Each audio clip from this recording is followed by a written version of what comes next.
Sandhan. All Gujarat Integrated Classroom. સેટેલાઇટના માધ્યમથી જોડતી કડી એટલે સંધાન. The Post Office, a play by Rabindranath Tagore. I want to present a lecture on The Post Office by Rabindranath Tagore. Let's start with a presentation. The Post Office by Rabindranath Tagore. I would like to give my introduction. Professor Mukesh R. Vyas, IC Principal, Government Science College, Jalod. Now I would like to talk about The Post Office, a play by Rabindranath Tagore. Now the first slide. Here we see the photograph of Rabindranath Tagore. His period in English literature is from 1861 to 1941. Next, Rabindranath Tagore is a well-known Indian poet and dramatist. He is awarded Nobel Prize for Literature in 1913 for his work Gitanjali. His other well-known works are Gora, Ghare Bahire novels, short stories like The Postmaster, Kabuliwala, and his other plays like Chandalika, Muktadhara, and Chitra. Now The Post Office is a very well-known play of Tagore, originally written in Bengali in 1912 as Dak Ghar. It was translated in English as The Post Office. It was published in English in 1914.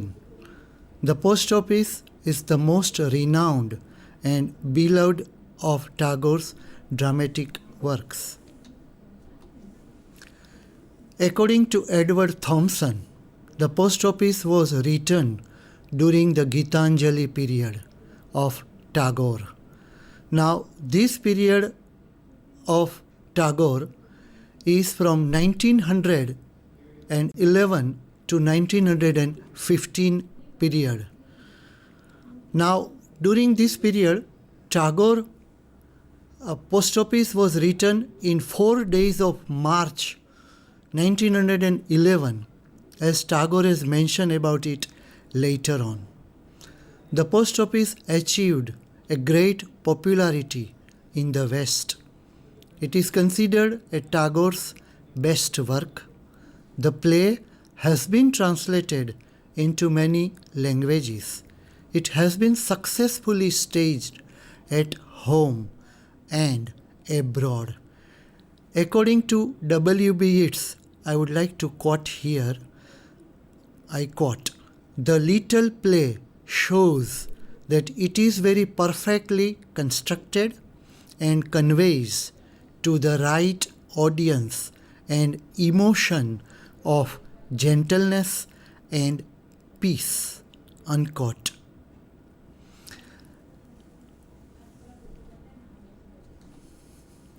Now, if we look at the play has number of characters, and all these characters are mentioned in the play as the following one.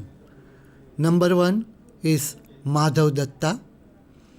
Number 2 is Amal Datta, his adopted child. Number 3 is Sudha, a little flower girl. Then we find the character of the doctor, dairyman, watchman, gaffer, and fakir. They are both the one characters. Village headman, Abuli, then king's herald, and last royal physician. These are the main characters of the play The Post Office. Now, if we look at the story is very simple. The central character of the play is Amal. Now, he is a child. He has lost his father and mother. He is an orphan. He is adopted by Madhav, a distant uncle. Amal is sick and suffers from an incurable disease. When the play opens, we find Amal is confined to bed. He is not allowed to go outside the house. His uncle and the physician strictly order him not to go outside the house. The physician gives his views through scriptures. I would like to quote it from the text, and for this purpose, all the references are taken from the Post Office by Rabindranath Tagore, and it was translated by Devdatta Mukherjee and published by New Delhi Indian Wisdom Tree 2002. So all the references from the text are taken from this particular work. So in willing swoon or in nervous fret, in jaundice or leaden eyes, unquote. Amal is very cheerful and an innocent boy. His desire is to see everything outside the window, the room. His wish is to go outside the room to see little squirrel moving swiftly here and there, up and down. He expresses his wish to become a squirrel. He would like to say, I quote from the text, "Wish I were a squirrel, it would be lovely," unquote. During the story, he meets different characters. Here we find that Tagore has introduced so many characters into the play. All the characters are very common people taken from the common day-to-day life. Number one character that meets Mr. Amal in the play is the first person he calls is a dairyman. Dairyman sells curds. His dialogue with Amal is full of love, emotion, and sentiments. Through his imagination, Amal can visualize the river Shamli and the Panchamura hills. He even tells the dairyman about, I would like to quote from the text, quote, "The cattle grazing and women with red saris fill their pitchers from their river and carry them on their heads," unquote. Their dialogue continues. Now we find that Amal has no money to buy curds. But the dairyman is so much pleased with Amal that he tells him, I would like to quote from the text, "You taught me how to be happy selling curds," unquote. So here the dialogue with the dairyman shows the love of Amal for a very ordinary person, that is a dairyman. And Amal has no money, but even though the dairyman is so much so pleased with him that he would like to say a sense of, we can say, a gratitude by saying this verse that you taught me how to be happy selling curds. Next character that we find in the play is the character of the watchman. So next he calls the watchman. This meeting is also full of love and shows Amal's innocence at its best. The watchman informs Amal about the king. Now, Tagore is not an ordinary dramatist. So here he uses a kind of a symbol. And here the king is a kind of a symbol that represents God. So into bracket, the king means God. Amal likes the sound of the gong that the watchman would like to make while giving the sound, that is dong, dong, dong. The watchman tells Amal that, I would like to quote from the book itself, time waits for none but goes on forever. Unquote. Here we find Tagore conveys his philosophy of life and time through Amal's character.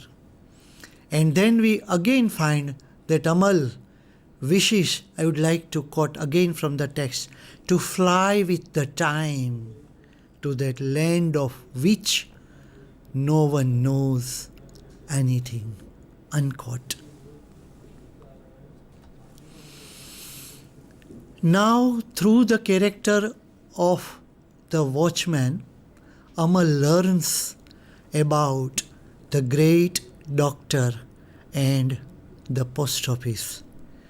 Here Tagore has used the character of watchman in order to present his story more effectively into the play.